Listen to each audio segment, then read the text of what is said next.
আপনারা দেখছেন Nassaji world. তো আজকের ভিডিওটা টাইটেল এবং থাম্বনেল দেখে তোমরা তো বুঝেই গেছো। তো চলো শুরু করি।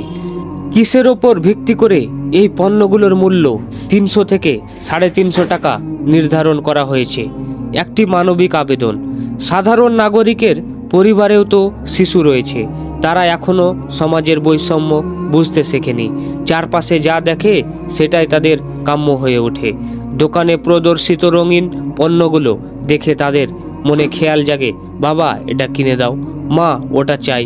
কিন্তু সেই অভিভাবকরা প্রায় দিনমজুর, কেউ রিক্সা চালান, কেউ বা অন্য রাজ্যে পরিশ্রম করে খান।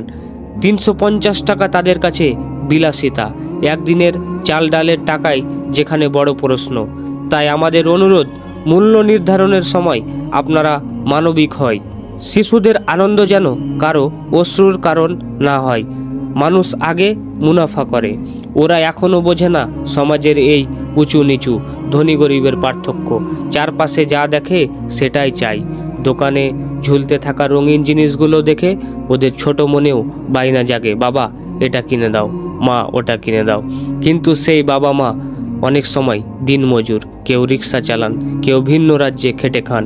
350 টাকা তাদের কাছে বিলাসিতা, একদিনের চাল ডালের টাকাই যেখানে বড় প্রশ্ন। তাই অনুরোধ, দাম নির্ধারণের সময় একটু মানবিক হও।